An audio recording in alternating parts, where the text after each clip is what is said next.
Hey Joseph, one of our most informative talks just because of Freddie's long history in the industry. I mean, when you think of somebody working in the industry and like what it's like to really be involved and connected with pretty much everyone, from Beyonce, Halle Berry, Denzel Washington doing shoots with everybody, and then I could keep going on and on and on. I think his insight over the decades is going to be amazing, and I also think it's going to be very informative on how we in this current situation and pandemic can figure out how to move forward and see a way forward um, for the future. Because right now, as everybody knows, fashion, people don't have any clue what's next, what's going to be the next step. I think he can give us great insight. So right now, I am going to be looping in the man, the legend, Leiba.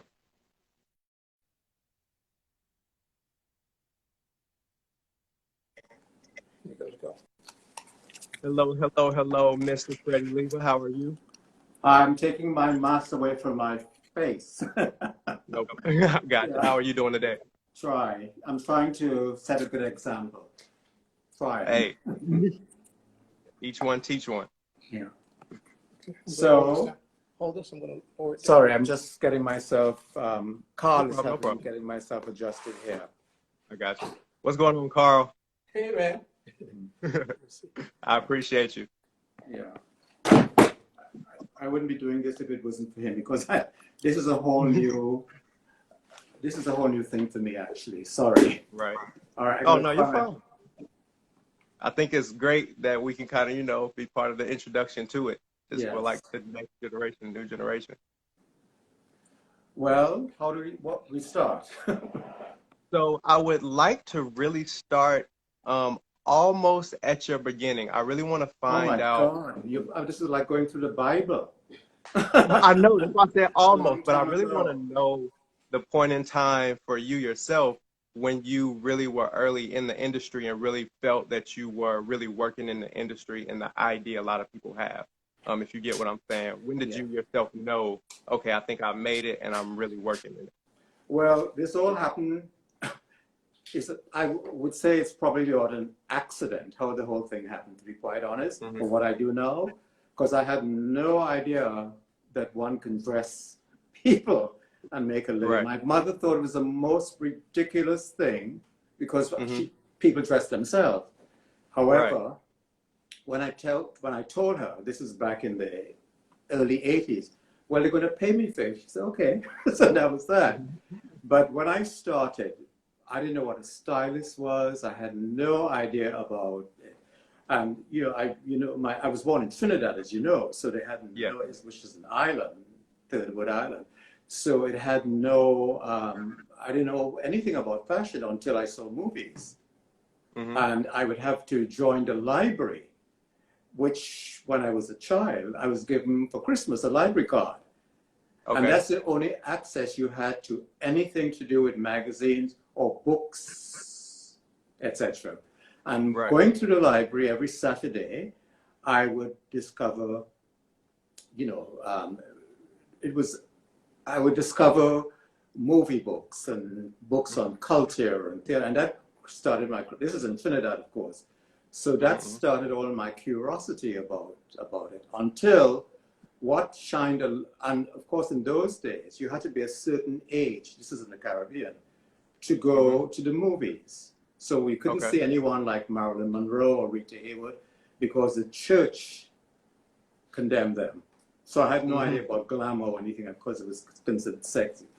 Until I had my mother, I was probably about 10 years old, my mother walked me around on a Sunday after going to Sunday school or one of these things.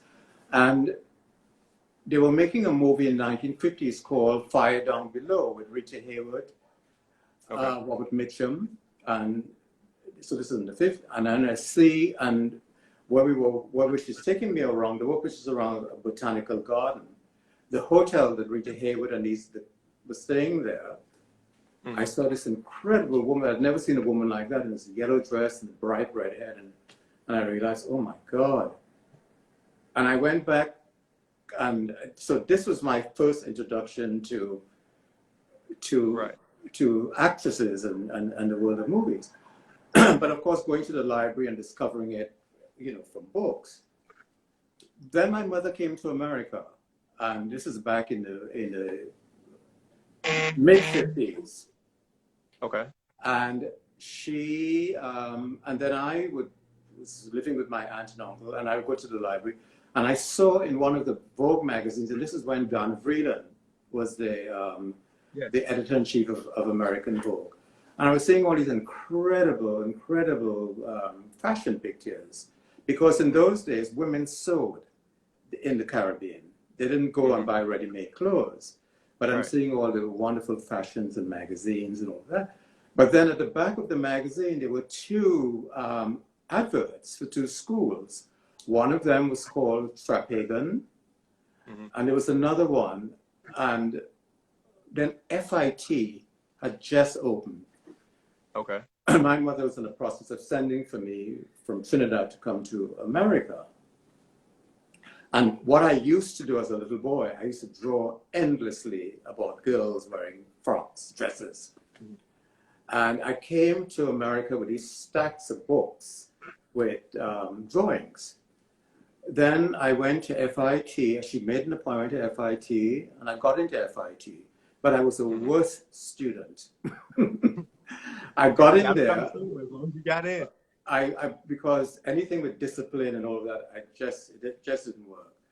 However, in my class was Stephen Burrows, who actually, talking about one of the most, for me, incredible Black designers, was Stephen Burrows when he, out of school, when he started his collection.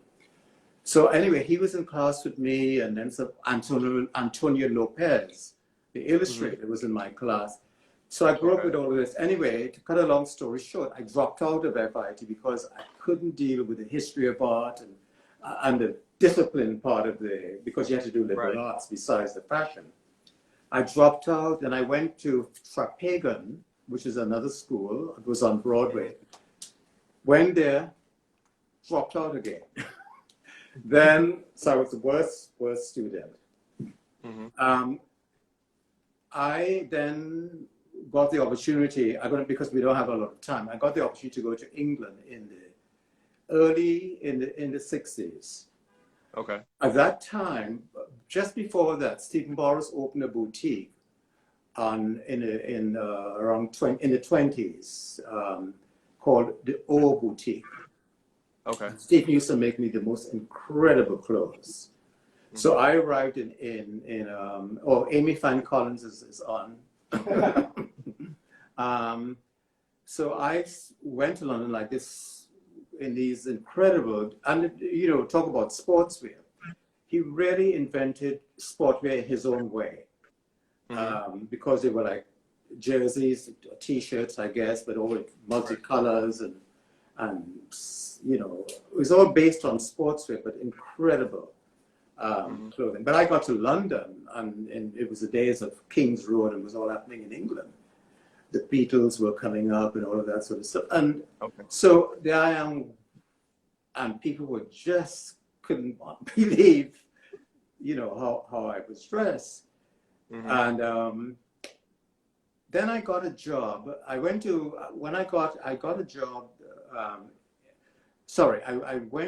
the Royal College of Art. And I met the woman who was in charge of the design. And then she actually, believe it or not, through a very influential friend of mine, hooked me up with a designer called Gerald McCann. Gerald McCann was the man who made the clothes for the royal family.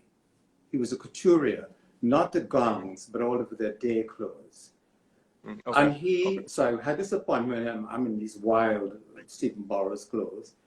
And he hired me only because I was dressed kind of different to everyone. So, and I was probably the worst pattern cutter ever. But I think he had me on for kind of like cheap entertainment. So because the women who came for these fittings thought they were very curious about me dressing that way.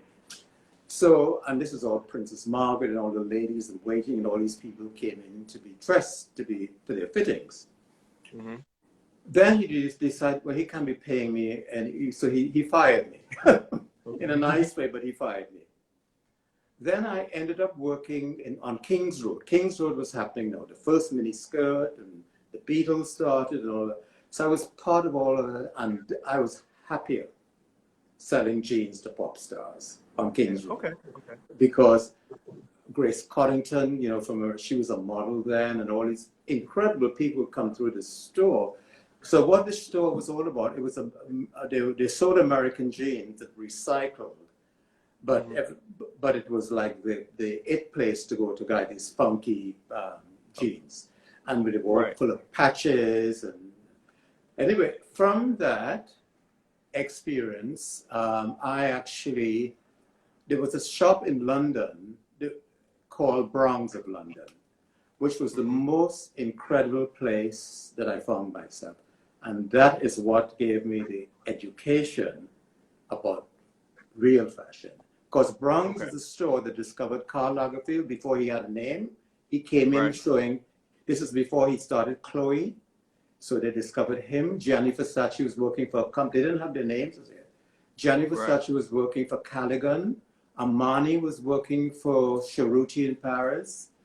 And it was all these people coming in, showing their clothing, which is bursting. By the way, she's also the woman who discovered McQueen. No, this is later on, of course. Discovered McQueen and John Galliano when they were in school in St. Martin's. So, but that, being in that environment, basically I'm a salesman there, but with all these incredible people coming in. But you was meeting everybody, right? Meeting everyone, and it was a very intimate kind of, it was like a big department store, it was a boutique. And then people like Gene Pressman, Barney's had just started in New York when it was on 17th Street. And Gene Pressman's mother would come and and his father, Fred, would bring him to see what Bronx was all about. Anyway, that was really Munoma Kamali also, who was very important in my career actually also. She was started selling to Bronx, and then so later on Calvin Halston, Calvin, and Ralph Lauren a little later on. However, then being, you know, those days working in the fashion thing, and of course every night I was going to some party. And what I was supposed to do, because I was not, although I was supposed to go to get my passport stamped every 6 months in the British Consul. But I was too busy going out, and I'm going to get 6 o'clock in the morning and go to bloody Croydon, which is me going out of my way, because I'm getting in from a club and going to work or whatever. Anyway, my mother wanted me to come and visit her, and the first time I'm coming back to America. Going to the airport, I was arrested, thrown into jail, wearing full top to bottom in their designer clothes, because they had to find out why I don't have this stamp in the passport. Anyway, that's how I ended up in America.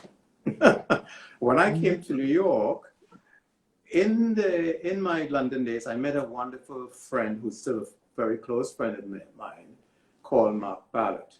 And I didn't have a job. I'm living with my mother in Queens, and you know, and had to get a job. So he came into my life, and then he said to me, well, I'm working for this magazine called Interview Magazine. This is the beginning of Interview Magazine with Andy Warhol. But he was the art director for Andy Warhol. And then he said, well, why don't you come and help me with this? I wasn't on staff, but I did it as a freelance. Okay. And I thought this is just a thing, but then I realized I'm working with photographers and different actresses and basically what I had to do. But having the connections I had at Bronx, I had a lot of designers knew me. So I would call up the designers and borrow their clothes. So you had the connection. So, you know, when I thought this was just a temporary thing. When I did that all through I would say we're talking 70s now. And then there's a photographer friend of mine who, well, I was introduced. I didn't know what a stylist was, incidentally. That was the most stupid name anyone would call me, a stylist. Anyway, this friend of mine who was a very prominent, important hairdresser in London, but he moved here. And he said, Freddie, why don't you become a stylist? I said, what do you mean? Don't dress people? I don't they dress themselves, you know. Mm-hmm.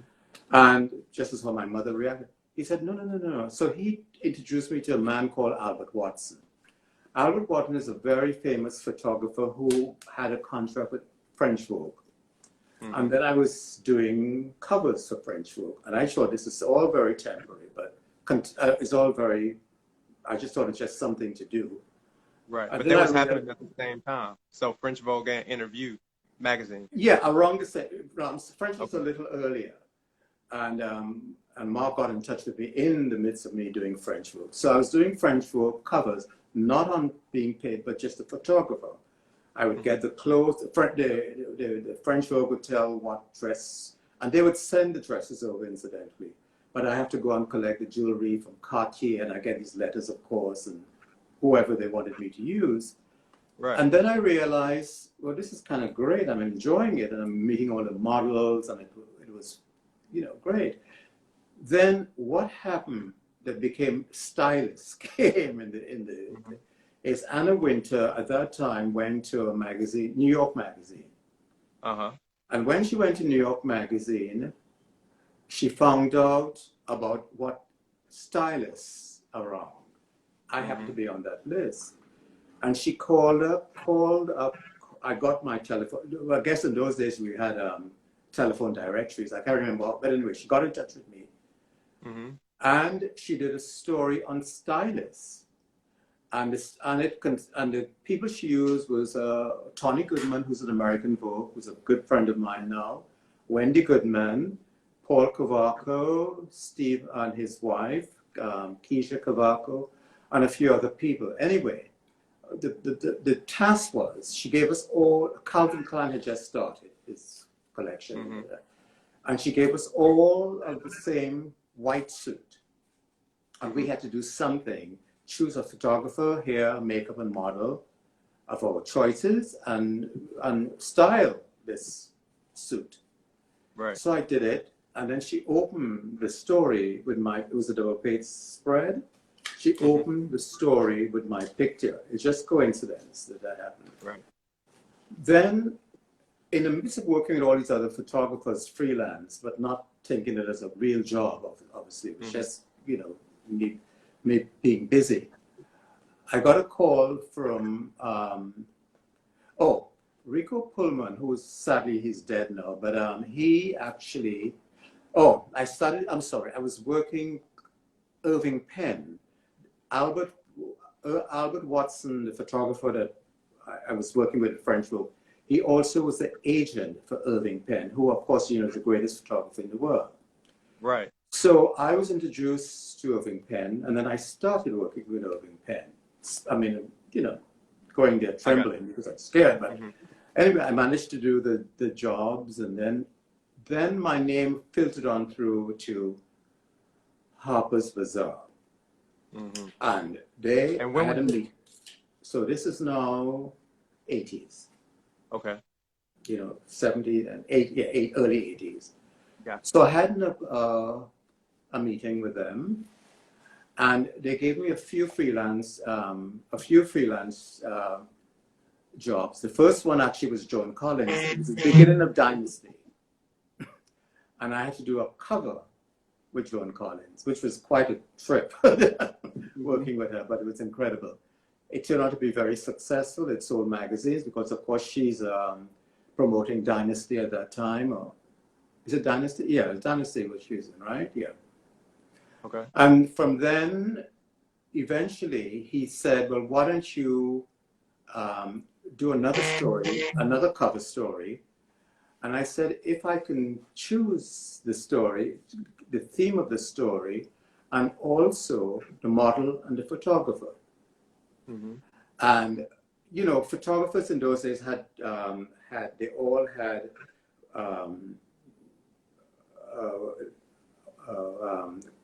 all worked for either you were a Vogue photographer, you're a Bazaar photographer, but they all had contracts. Contracts. Right. So I couldn't contract use Irving magazine. Penn or Albert Watson. So I met this young man called Matthew Rolston. And he was young. He was kind of the school of Herb Ritz, was just starting. from Los Angeles. And I said, I want to use Matthew, and I want to tell, and Carrie Otis was just coming up as a model. And I chose the girl, and I said, all I want is, it is a 6-page story. I just want 6 white shirts from all of the people who advertise in the magazine. Mm-hmm. So it was people like Ralph Lauren, Calvin Klein, all the Banana Republic. I mean, whoever at that time. Right. However, I happened to do this picture. I went to LA to do the picture because Matthew was in LA, and so was the model. So I went with a team, and I put. The cover happened to be a Ralph Lauren shirt that made the cover of it. And then Ralph Lauren called up and said, whoever did that cover, you should hire them. And then that's how I went on board and got a contract with them, and that's how my life started at Harper's Bazaar. And then so Harper's Bazaar was quite a moment. Sorry? I would say, so that was like the moment that kind of really So that's the hit. moment when my name was actually on the masthead as a fashion director. And that was the moment when it became all serious. So whilst there for years, I can't remember I guess it went through the 80s or till the 90s. Mm-hmm. I got a call from Anna Winter, who was seeing what I was doing at Bazaar. And she asked me to start a magazine called Allure, the beauty magazine. So I started it. I had to leave. Of course, it was not easy giving my notice to Bazaar because you couldn't be enemy, you know what I mean? And I moved over, and I took about 2 members of the staff that I had working with at Bazaar with me. They came with me. We had an office. I had an office. This is all before computers and all this sort of stuff. Yeah, of course. Starting, you know. So I got into an office. Fabulous. They made me in those days, Condé Nast was across next door to Brooks Brothers in 49th Street or whatever it is, Madison Avenue. Mm-hmm. So I started there, and eventually I realized I didn't really want this. I started there for a few years. Mm-hmm. Of course, I had to go and tell Anna and Linda Wells, who was editor-in-chief, that I was leaving, but I didn't go down too well, but I left. As I left, they had put, Polly Mellon came from American Vogue and took my place when I left. Okay. Then I left and I went back to doing freelance work. And the freelance work was long, it was very, I would do it for different magazines. And then I got a contract then I started working with designers on fashion shows. I would go and help them develop their collections. And so I started getting more actively involved with working with clothes and designers, but also still doing a lot of freelance photography. The Irving Penn, I was doing all the L'Oreal and Clinique ads with him. So then I had this whole wonderful association with Clinique and L'Oreal when Andy McDowell, they had just put her on contract. And so I had this very exuberant kind of career doing these, busy with all these different advertising campaigns. Then there's a woman called Gabriella Forte, who is quite an icon in the business. Gabriella Forte is a woman who ran Giorgio Armani and also Calvin Klein later on. Okay. And she invited me to fly to Milan to work with Armani on a whole bunch of catalogs. And so I took a young photographer with me, and we went on the streets of Milano and photographing the clothes. And so she was a very, very supportive. I was lucky at that time where people had more time to meet people, speak to people, and the world of, and I've got to tell you about what we're doing now on Instagram, which is still foreign to me. I had to have Paul Carl here to come and set me up here with this. Else I'll be having a conversation with the wall. However, I remember when I went to a magazine, this is how things were. I remember they put a computer on my desk, and I couldn't understand what it was. I said, get that hideous thing out of here. I want a vase of flowers to look at. I don't want to be looking at a machine. And they took it away. But here we are now, later on. Right. On speaking, I'm speaking to you. Right. So that was that. Then we're going to talk about, we speak about, for instance, when I was at Bazaar, one thing I remember, there was, we're talking about also people of color, number one. Mm-hmm. The thing is, to be quite honest, I never, my mother brought me up to have manners, to walk into the room, to know everyone else, the very basic things on how to be a gentleman. I'm not saying but how to behave. Right. And I think I knew, and so I never had the fears of being hired. I just went, I presented myself. And one of the good things that I was taught also is to read. So I went prepared to know about who Marie Antoinette was or who history. Mm-hmm. So that was also a big tool to have, is knowledge, as much knowledge. And hopefully we still learn every day. So when and this is coming to the thing, because I never went feeling different to anyone. I just was very confident in who I was, and if you like me, great. If you don't like me, I don't care. I can give a damn. But right. I never have had any problems feeling odd about it. Then I went to later. Then after all of this kind of settled in it. Now we're talking 90s now.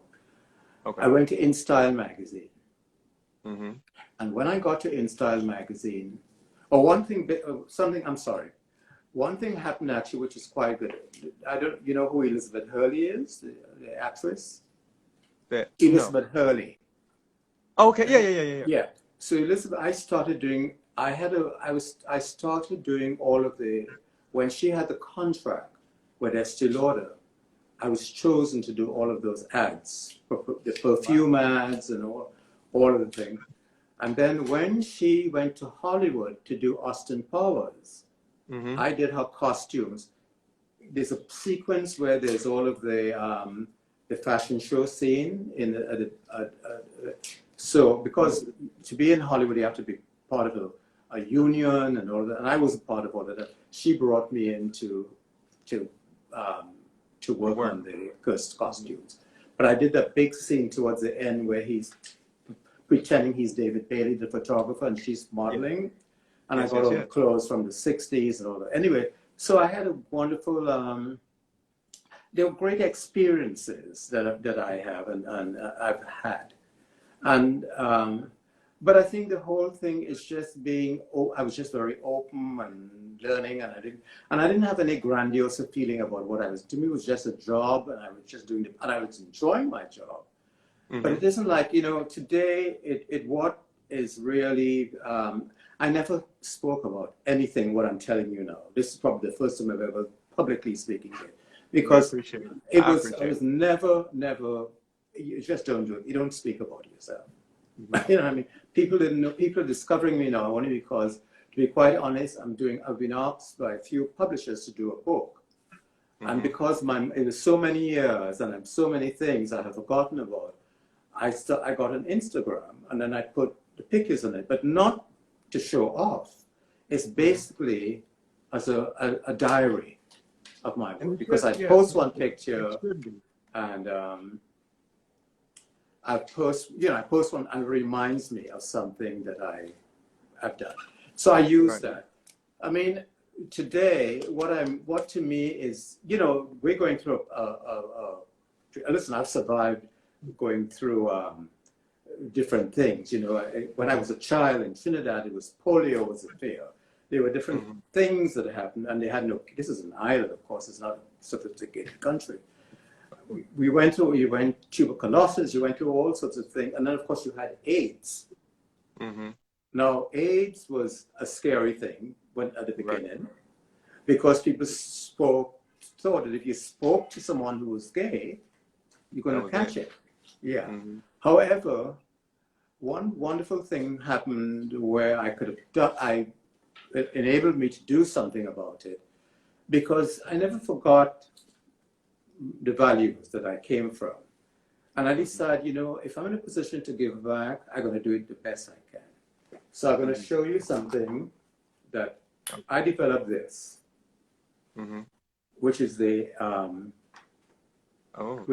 AIDS cup.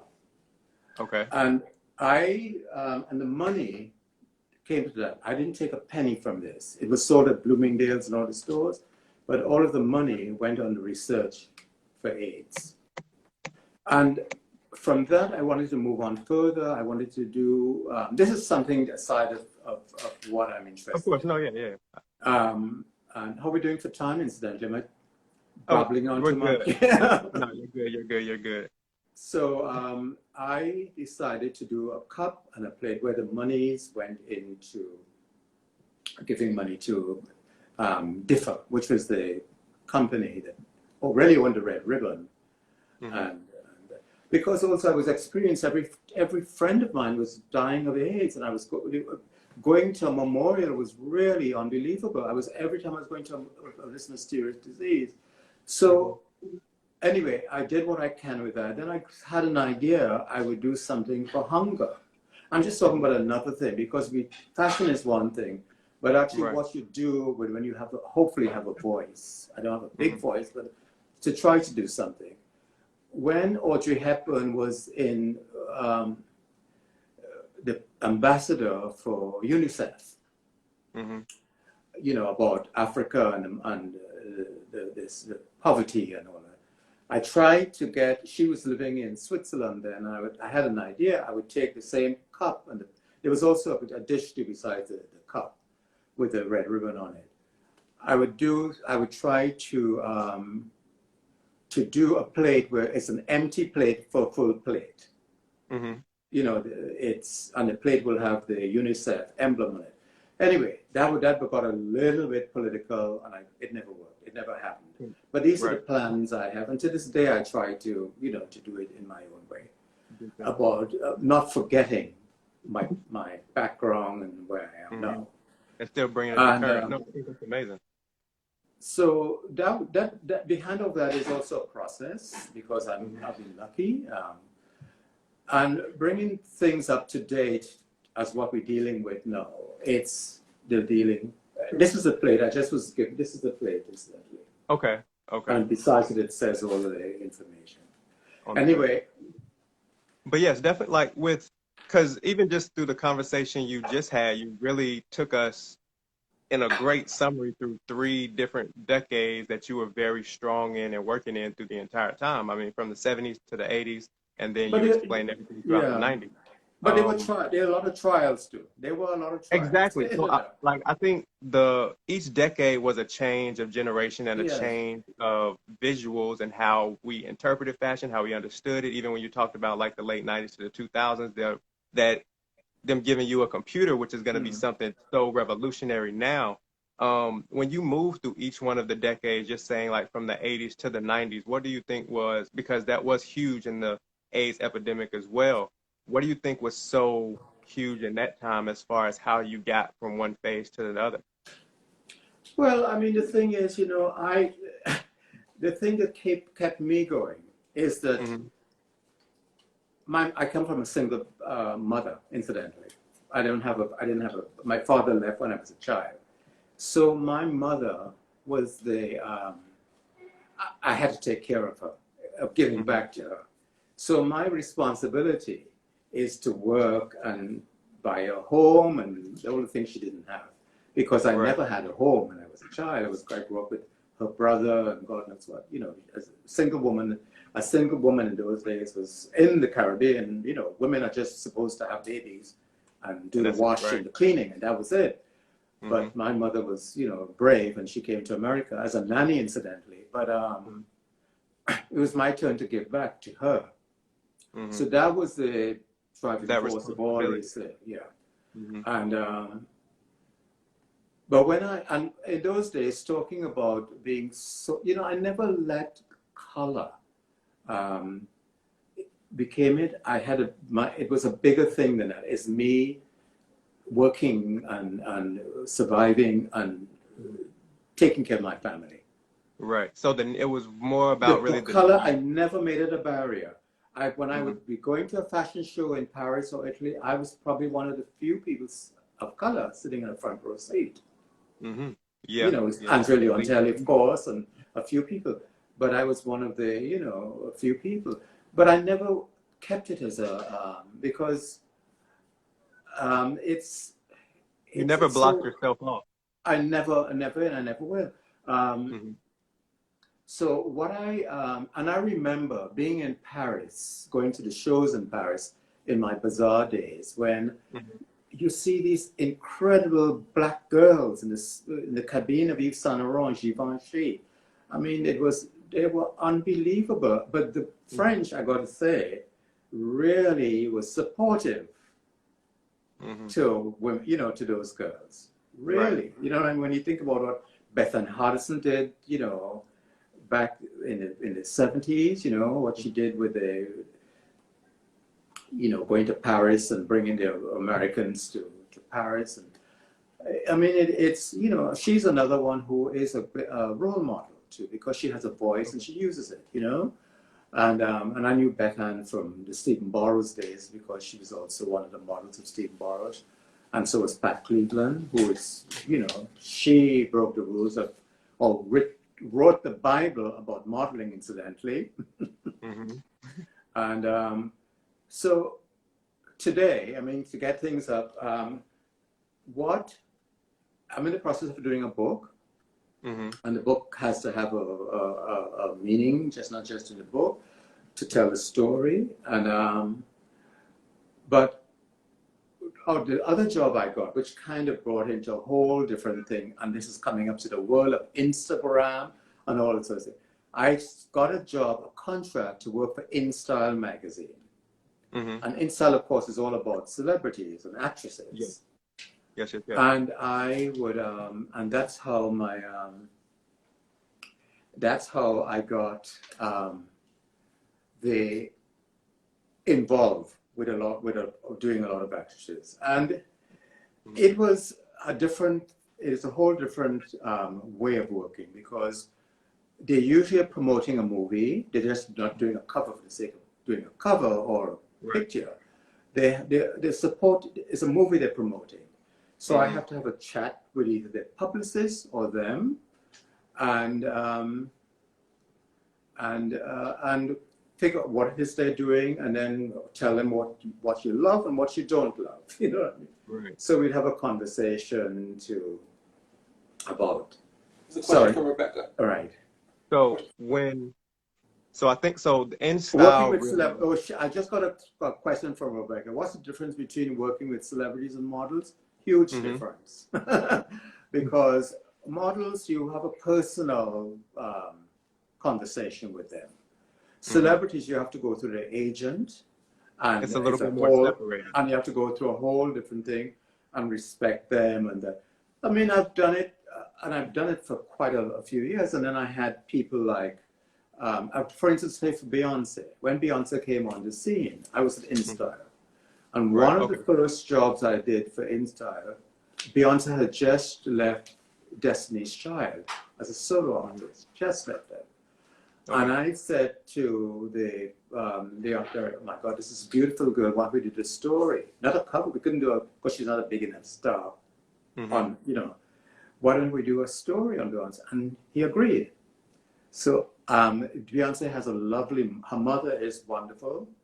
I didn't meet them there. I was actually in St. Bart's working on another story for InStyle. Okay. But Beyonce was flown into St. Bart's with Yvette Noel, who is a wonderful her publicist. Ty wasn't involved with them in those days. Ty came later on. But I was not her stylist. I just happened to do that one particular spread on her. And it was quite something. And the photographer, his name is Fabrizio Ferri. So we trekked off to St. Bart's, And I decided we want to do her in the rocks in the middle of the ocean. This poor Beyonce and me with a rack of not a rack, full of clothing, my assistant behind me, and Beyonce and I, and myself, her mom, and and Yvette climbing these rocks, and the wave, and we got Beyonce in the sea with an Armani gown, couture gown incidentally, with the waves crashing on it. It was quite an experience, but she was game and she was fabulous. And what was fabulous about her is that while we were on that shoot, and she got a call, her mother got a call from, Super Bowl was happening in Los Angeles, I believe. And she didn't come prepared with it for anything to go and perform. And she was going to be the second act to the supporting Carlos Santana. So I had a dress that was sent to, because I had all these incredible clothes from Paris to put on her for that shoot we were doing. But I had one dress that we didn't get to use. It was a dress from Ungaro, a couture dress. And I loaned her the dress to take it to LA, call it and make sure it was okay to take it away. And she did, and she performed in it. It's a purple dress. And she came on as a second act, singing and dancing. And then when I got back to New York, her mother sent me the most beautiful note and a bouquet of flowers. So that was one of the wonderful experiences where people say thank you, which is a word that doesn't exist anymore. Right. You know what I mean? It's the appreciation for that happening. Well, yeah, manners. Yeah. And so I had that. And then, I started, I never wanted to be dressing for the red carpet. It really was not my thing. I did a few of them. And there's a few that I happen to know. I did Janet Jackson. Yes. Janet is a friend. So I kind of did her, but not with, I actually did that Janet only once or twice. She asked me to do something, but I did photo shoots with her. Meryl Streep asked me to help her once. And it was easy. They were wonderful. These people are gracious. For instance, I don't know if you saw when Obama went into before the presidency, Meryl Streep was wearing a dress of the American flag. I don't know if you've seen that. It was all over the internet. I think so, yeah. Yeah, anyway, she was so into, of course, Obama that I put her in that dress. And she went, and she's touring for, she had just made a movie where she played Julia Child. Julia and Julia. Okay, Carl, yeah, I got that you. Movie.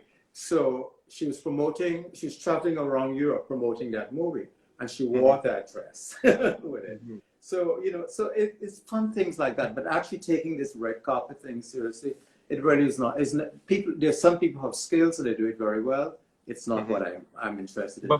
So what would you say in fashion, because I know you didn't start as a stylist, you didn't even know it was a job, and then now you're even saying, a hairdresser. The celebrity really isn't the thing for you. So what is it for you that kind of keeps that fuel and fire, passion about? Well, the fuel and fire has to do with what's going on right now. It's about being inspired, taking challenges on, being inspired, being creative. What do you feel inspires you the most? Yeah, I'm busy. I'm preparing a book now, so I'm here like, I can probably get a job as a cleaner because I'm so busy cleaning my apartment. But I'm going through my archives, and because I have to go through thousands of pictures, thousands. I'm serious. I can imagine.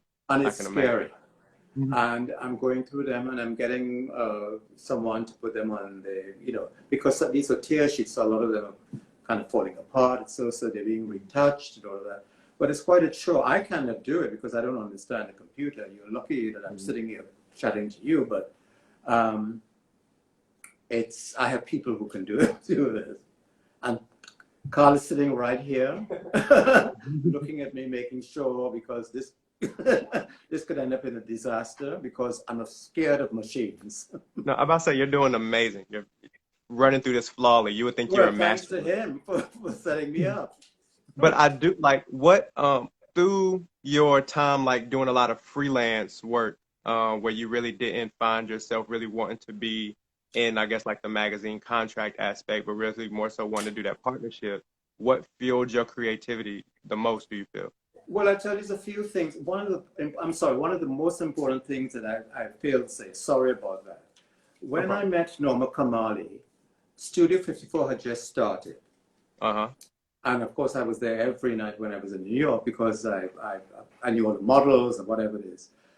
However, there's one man who has been incredibly supportive and incredibly wonderful to me, who trusted me, was Ian Schrager. The man who started, it was Ian Schrager and Hmm. Steve Rubel.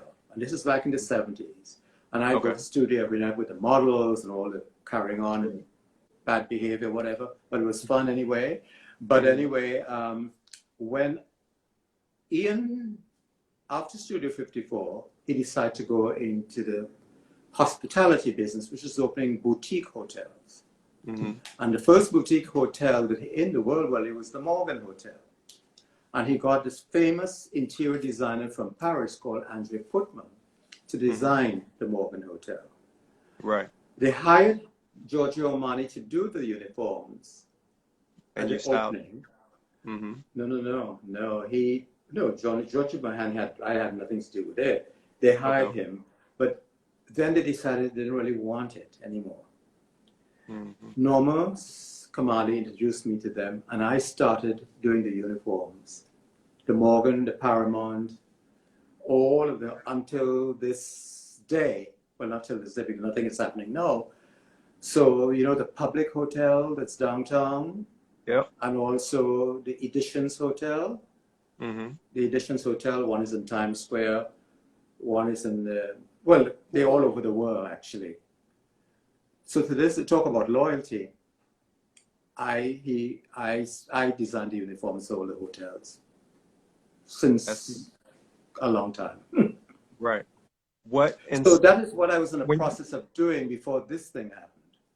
right, but Because when it obviously, like even when it comes to that aspect, like how do you just find creative? Like how do you yeah, like what inspires you to kind of be able to design that or may inspire you on a shoot when you're kind of doing a well, collaboration? every shoot I do, I do a story Hmm.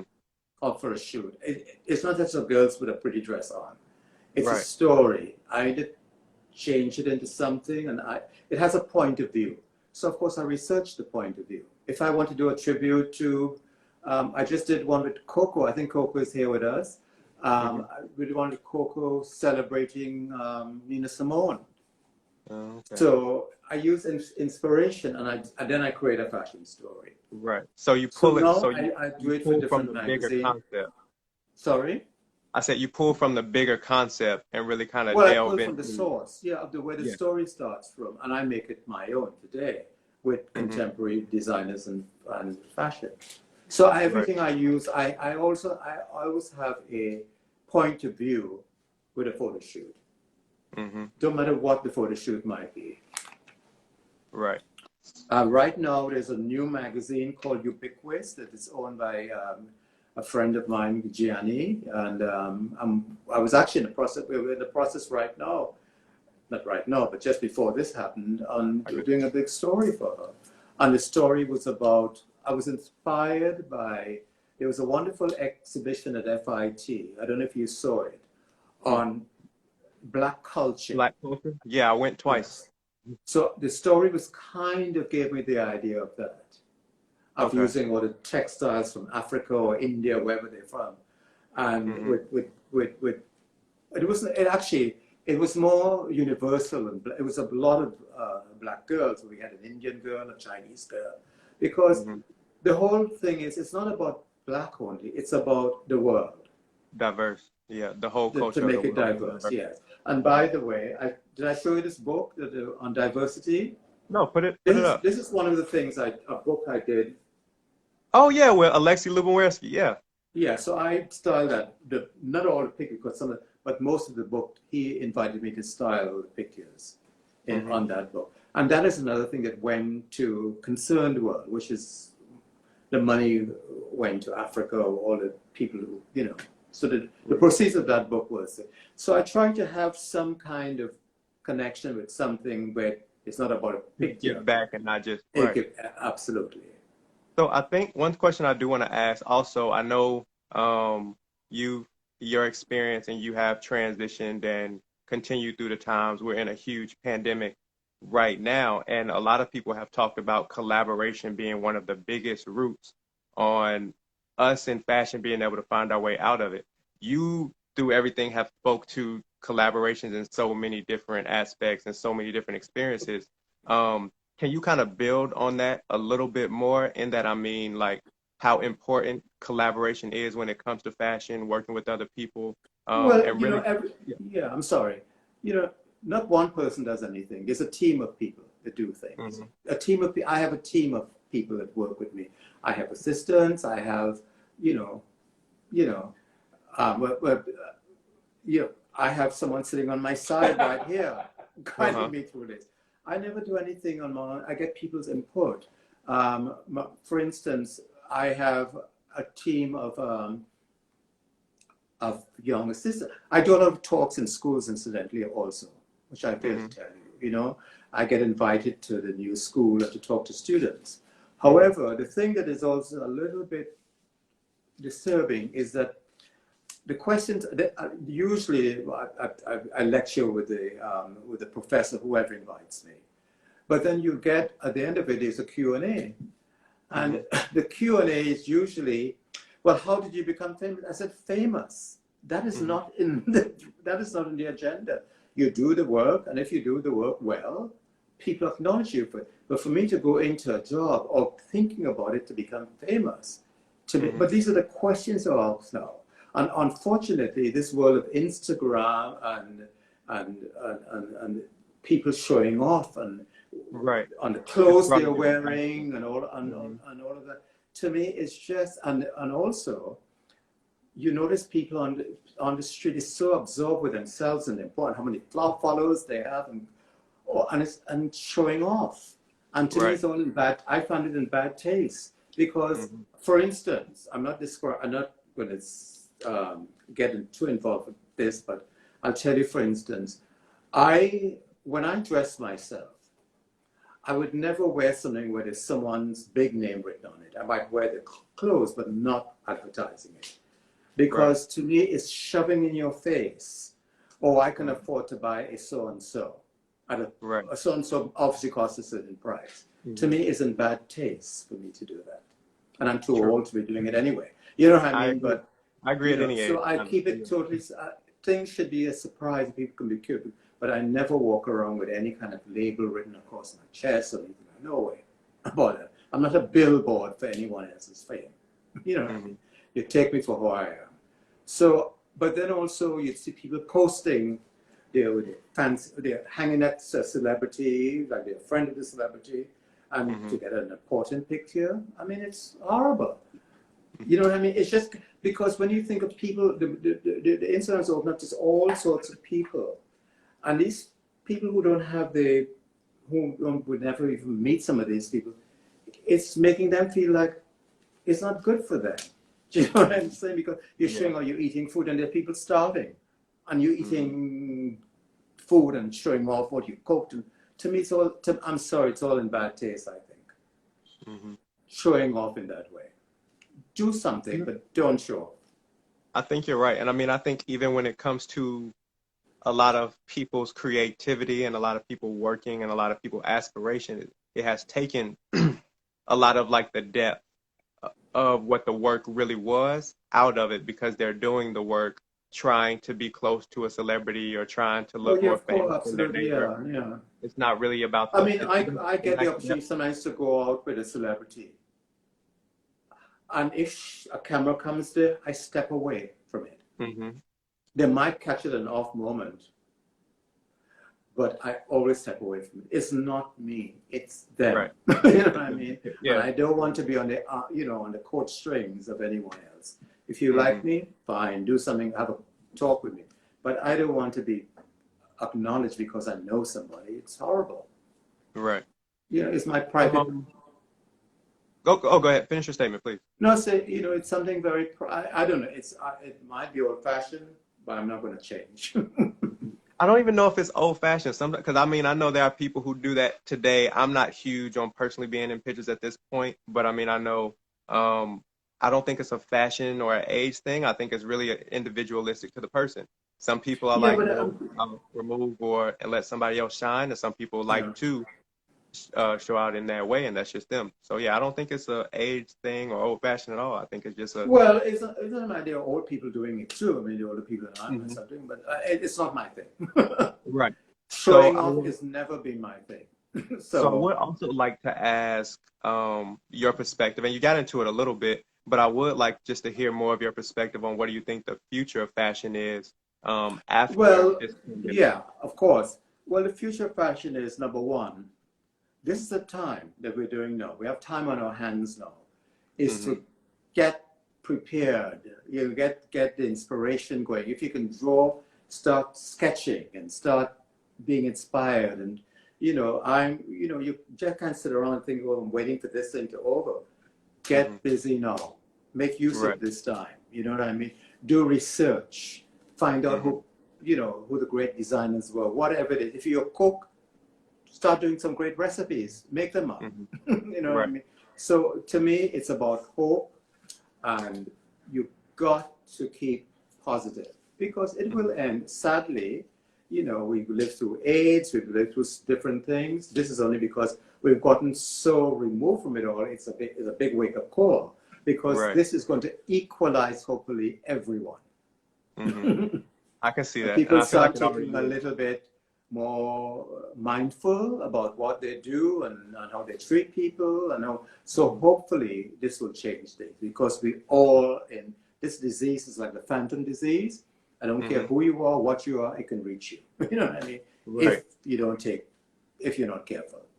So that is it. But this is the time to really think. If you're a designer, start thinking of it, getting yourself aware of what design is and coming up with something new, a new idea. And this is have to do with nothing. It has to do with just designers, period. Hmm. Not because you're black, white, or green. You know what I mean? Right. Just be inspired. Do you think what was I gonna say? Dang, I just missed it Well, that I'll quick. tell you, I know one of the questions you wanted to Hmm. know is like, there's hope. Just think of what's happening now for Hmm. people of color, right? Let's get out Right. there. For instance, you had Edward Anfield, who is a big time, important fashion director, no, editor in chief, I'm sorry, Hmm. of British Vogue. Yes. That's huge. That Humongous. is huge. You have Pat McGrath, who is the master of Of makeup. makeup. Hmm. You know, there's a lot of good things that are happening. You have the Hmm. people who are going into now to like Louis Vuitton and all these big companies. So it is Right. opening up. But the Hmm. thing is, you don't take it for granted just because you're black. Right. You gotta have the talent, the energy, the everything to make Hmm. this happen. Because Edward, and all these things, they're educated, they're Hmm. worldly, they're open, they're intelligent, Right. and he can walk into any room and have a conversation with anyone. Hmm. And so is Pat. Right. Do And then you you think have, that will continue? I beg your pardon? I said, do you feel like that will continue, or do you really feel like that Of might course it's slow going to down because continue. of No, the of coronavirus? course it's going to continue. Hmm. I remember, when Naomi started, I knew Naomi when she was basically a child, really. And she was brought for me. I knew all of her Actually, friends. Freddie, so it's about to cut off in 10 seconds, so we're going to go to a commercial break, but I Oh, want to pick up in this exact moment of you talking all about right. when Naomi Okay. started.